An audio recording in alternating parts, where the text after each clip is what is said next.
Hello दोस्तों, IPO की बात करेंगे। आइनॉक्स इंडिया आईपीओ अभी लाइव है। हम डिटेल में आईपीओ के बिजनेस को समझेंगे और साथ में dates, band details, grey market price, इन सब को डिटेल में इस वीडियो में समझने वाले हैं। लास्ट तक जरूर देखिएगा दोस्तों। देखिए, सबसे पहली चीज है, ये आईपीओ की जो डेट है दिसंबर 14 से 18 के बीच में है। तो ये जब मैं वीडियो बना रहा हूं तो उस समय में दिसंबर 17 का डेट है, मतलब आईपीओ आप मान सकते हैं 2 दिन उसके जा चुके हैं। ठीक है, next important date, basis of allotment भी जल्दी हो जाएगा और आजकल हम देख रहे हैं कि 3 दिन में लिस्टिंग भी हो जा रही है। तो लिस्टिंग भी 21 दिसंबर तक एक्सपेक्टेड है। चित्तौड़गढ़ का ये डेटा है। और डीमैट में अगर क्रेडिट होना होगा, अगर आपको आईपीओ में आपका एप्लीकेशन अगर सक्सेसफुल हुआ है या फिर रिफंड होना होगा, तो दिसंबर 20 भी एक इंपॉर्टेंट डेट है। अब ये इसीलिए भी इंपॉर्टेंट है क्योंकि दिसंबर के महीने में और भी बहुत सारे आईपीओ आने वाले हैं। क्रेडिट हो जाता है तो फिर तो अच्छी बात है, लेकिन अगर क्रेडिट नहीं भी होता है तो फिर आने वाले आईपीओ के लिए भी अप्लाई किया जा सकता है। प्राइस बैंड क्या है? 627 से 660। तो मैं जो अपर प्राइस बैंड है उसी को ही लूंगा क्योंकि आजकल सभी आईपीओ में ओवर सब्सक्रिप्शन हो रहा है। लॉट साइज 22 का है और टोटल इन्वेस्टमेंट 660 इंटू 22 अगर आप करेंगे तो 14,520 का रहेगा। और अगर आप स्मॉल एचएनआई कैटेगरी में है, ठीक है, क्योंकि अब एचएनआई कैटेगरी में भी 2 पार्ट हो रहे हैं, तो स्मॉल एचएनआई में मिनिमम आपको 14 लॉट आप अप्लाई करना है और 2,03,280 का आपका इन्वेस्टमेंट लगेगा। ठीक है, कुछ इंपॉर्टेंट डेटा रहे। अब ये जो आईपीओ है टोटल ओएफएस है, ठीक है, मतलब जो भी शेयर होल्डर्स हैं वो अपना स्टेक को सेल कर रहे हैं और ये 1459 करोड़ का इशू है। प्रोमोटर की जो होल्डिंग है 99.3% है, वो गिरकर 75.46 हो जाएगा। तो इंपॉर्टेंट चीज, जो भी आईपीओ का पैसा है वो कंपनी में नहीं जा रहा है, जो भी सेलिंग जो भी प्रोमोटर्स हैं उनके पास जा रहा है। नेक्स्ट, सस्ता है या महंगा है? ठीक है, तो पी रेशियो से हम कैलकुलेट करते हैं। तो देखिए, ये जो प्राइस है 660 का जो अपर बैंड का प्राइस है, सोच लीजिए हाइपोथेटिकली इसी प्राइस पर लिस्टिंग होती है। हाइपोथेटिकली, ठीक है, हमको नहीं पता है क्या प्राइस में लिस्टिंग होगी, तो 5,990 करोड़ का मार्केट कैप बन रहा है, मतलब 6,000 करोड़ के आसपास। इसका मतलब क्या है कि कंपनी एक स्मॉल कैप की कंपनी होने वाली है, छोटी कंपनी होने वाली है। अब लास्ट ईयर उनका कैसा प्रॉफिट था?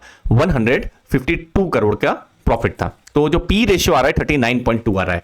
अब बहुत सारी कंपनियों का पी रेशियो 5 भी होता है, 10 भी होता है। आईटी कंपनीज में आप देखेंगे 20-25 होता है। एफएमसीजी कंपनीज में 40-50 भी होता है और आजकल स्मॉल कैप्स तो मैं देख रहा हूं 70-80-100 कितने सारों का हो गया है। तो पी रेशियो जस्ट एक नंबर है।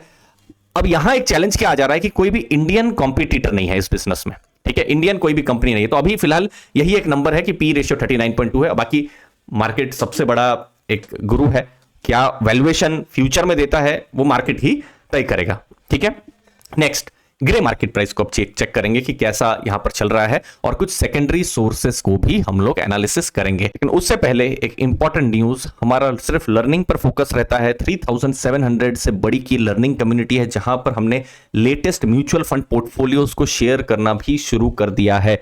डिस्क्रिप्शन बॉक्स में आप लिंक को चेक कर सकते हैं। ये हमारा एक्सक्लूसिव टेलीग्राम ग्रुप की लिंक है। मुझे उम्मीद है आपको वैल्यू जरूर मिलेगी, उम्मीद है आपकी लर्निंग भी बहुत बढ़ेगी दोस्तों। अब ग्रे मार्केट प्राइस क्या है? तो यहां पर हम सेकेंडरी जो सोर्सेस हैं उसी का ही हम सपोर्ट लेंगे। तो हम जो वेबसाइट है इन्वेस्टर गेन, ये चित्तौड़गढ़ के जो वेबसाइट है वहां से हमको ये लिंक मिली है जहां पर ग्रे मार्केट के बारे में बोला हुआ है। तो ये जैसे 17 दिसंबर के समय में जैसे प्राइस है आईपीओ का 660 और ग्रे मार्केट मतलब जो एक्स्ट्रा जो है 555 का है।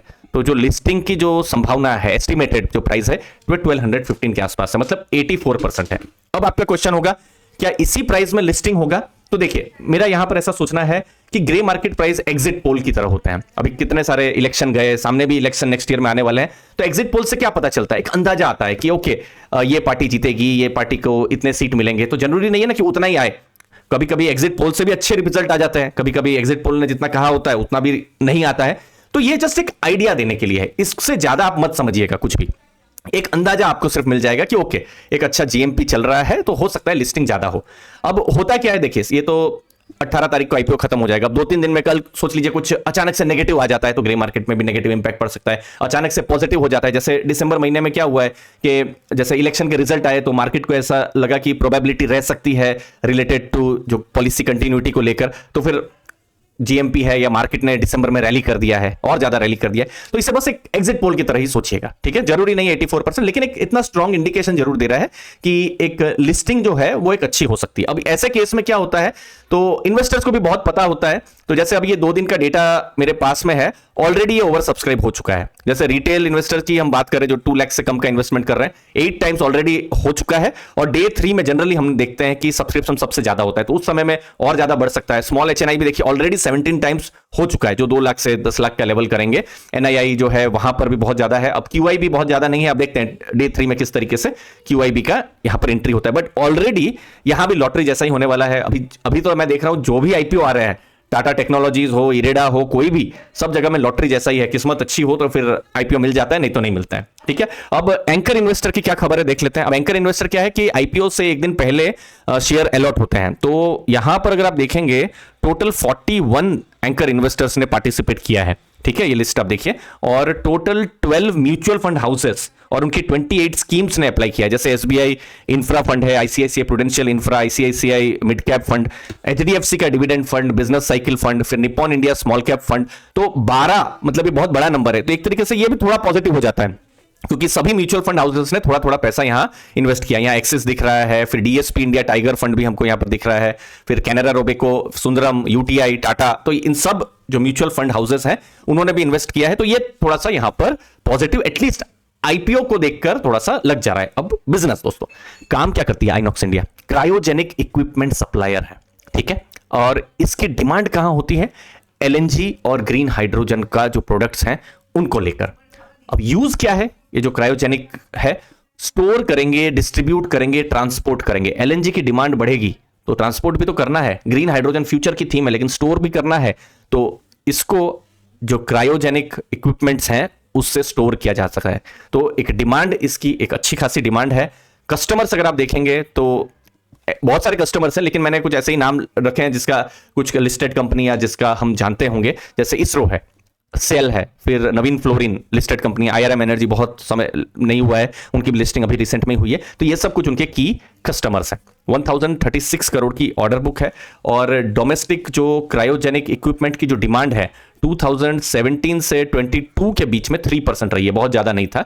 लेकिन एक्सपेक्टेड है 23 से 28 के बीच में 7.2% का यहां पर डिमांड होना। तो डिमांड मतलब एक मॉडरेट डिमांड है, 30-40% नहीं, बट एक मॉडरेट डिमांड है। जैसे इलेक्ट्रिक व्हीकल हो या फिर ग्रीन एनर्जी, वहां बहुत ज्यादा डिमांड दिखती है। यहाँ एक मॉडरेट डिमांड है जो हमको देखना है। अब देखना है कि बिजनेस क्या 7.2% से ज्यादा ग्रो करता है, तो फिर बिल्कुल पॉजिटिव तब हो सकता है। बाकी रेवेन्यूज कैसे रहे हैं? रेवेन्यू उन्होंने अच्छा किया है, 593 करोड़ से 965 करोड़ का रेवेन्यू किया है 2021 से 23। मार्जिन अगर आप देखेंगे, जैसे एबिटा मार्जिन है, मार्जिन 24.58 था 2021 में, अभी 22.6 हुआ है। तो मार्जिन 22 से 24 के बीच में है। लास्ट 6 महीने का मार्जिन 25% है। बाकी प्रॉफिट में है कंपनी, तो प्रॉफिट भी हमको देखने को मिल रहा है। 96 करोड़ से 152 करोड़ का प्रॉफिट 2021 से 2023, और अभी जो 6 महीने हैं 103 करोड़ का यहां पर प्रॉफिट भी किया हुआ है। बाकी आरओई आरओसी भी स्ट्रांग है थोड़ा। वैसे देखिए 35% था 2021 में, ये 36% आरओसी हुआ है। तो थोड़ा जो रेंज जो है हमको 35-36%, जो कि एक स्ट्रांग रेंज मानी जा सकती है। तो ये जो कुछ नंबर्स है, फंडामेंटल नंबर्स, थोड़े स्ट्रांग नंबर्स हैं। ये सब कुछ पॉजिटिव चीजें हैं। नेक्स्ट और लास्ट चीज, हर बिजनेस में रिस्क होता ही है।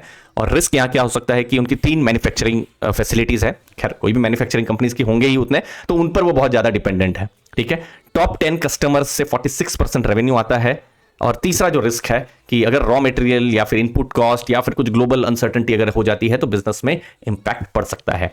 फिलहाल मैं अगर अपनी पर्सनल बात करूं तो यस, आइनॉक्स आईपीओ में मैं अप्लाई जरूर करूंगा, लेकिन ऑब्जेक्टिव एक तो देखिए आजकल लगता है नहीं, ठीक है। मेरे पुराने जो आईपीओ अगर मैं देखूं तो बहुत सारे लगे नहीं है, लग जाता है। तो मेरा ऑब्जेक्टिव अगर यही रहेगा कि जो लिस्टिंग गेन है एटलीस्ट वहां तक ही सीमित रहा जाए। लॉन्ग टर्म बहुत ज्यादा मैं इसको पर्सनली देख नहीं रहा हूं। लॉन्ग टर्म मतलब 2-3 साल के लिए देख नहीं रहा हूं। फिर जैसे जैसे रिजल्ट आएंगे, कंपनी के बारे में और ज्यादा पता चलेगा, तो फिर क्या कोर पोर्टफोलियो में रखने का आइदर कॉन्फिडेंस आएगा या नहीं आएगा। बट फिलहाल बिल्कुल शॉर्ट टर्म अगर मैं अपना पर्सनल पोर्टफोलियो देख रहा हूं तो सिर्फ लिस्टिंग गेन तक ही मेरा अभी सोचना रहेगा।